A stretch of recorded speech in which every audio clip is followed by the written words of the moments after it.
It is a new week, and that means we are kicking off a new teaching series with our own Robbie Simons, and you're talking about simplicity. So what does that actually mean? If only it was that simple. Yeah? Simplicity. Yeah, there it is. I mean, that looks good to me. I'm really excited about that. It does look beautiful and simple. Who's kidding who? We run around in chaos. Our world, people are just flying around. We just came through December. What a month that was. Oh, you know, and now we're in January. And again, I think we all understand that just sometimes taking stock, why are we doing what we're doing? Why are we running so fast? The smartphone is an epidemic.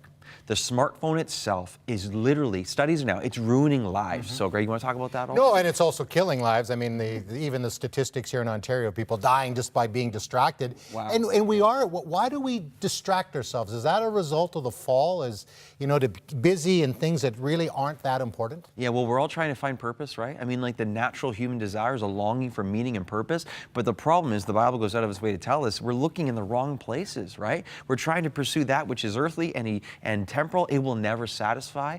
How much does the Bible talk about this? In Psalm 115, one of the verses that guide us this week too is idolatry is the pursuit and love of anything other than Christ himself.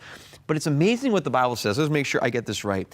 Regarding idols, those who make them become like them, and so do all who trust in them.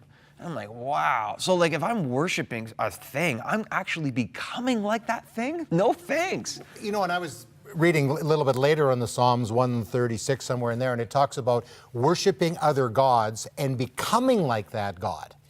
Yeah. So that's it right there. So the call for simplicity is so powerful. Jesus says, you look at it in this vein too, right? He says, what does it profit if you gain the whole world yet forfeit your soul? Those who is building bigger barns. And he says, you fool, this night your soul's required of you, and whose will you pass on to that which was yours, right? The guy spent his whole life in this, you know? You know what? When I was new here, younger, working here and working, I have a little bit of a workaholic tendency. I have to, true confession. Met a guy who had spent his whole life working for an organization, gave everything to it, like day and night.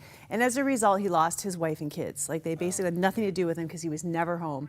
And he said, I retired, and like 30 minutes after I was out of there, everybody just moved on. The whole world moved on. Everyone forgot about me. And he realized, what have I given my life to? He was in a new phase of his life. He had a new marriage, and he was like, I'm doing everything differently. And he was warning the young me, don't give everything to your job because there's more to life and it's not worth it. And that's what the Bible says, but it took him a whole life, a lot of us a whole life to figure it out. Yeah, so Lord help us. May this be a week of wisdom right now, right?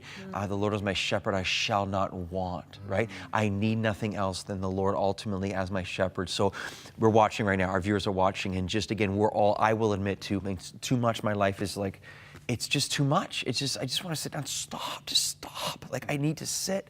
And as I say it now, I just realize, wow, it's so true. To sit and absorb and be with the Lord and see the presence of God and to love him. And so this is what we're going for this week. So we just tune in each week. We're excited to see what God does. Thank you, Robbie. I'm just going to go lie down in green pastures. Yes. And have a great day. Thank you, Robbie. We're looking forward to that. And, you know, if you don't have that relationship with Jesus, you don't know what it's like to have rest, call us right now because he is the one, Cheryl, that makes the difference. Absolutely. We'll be right back.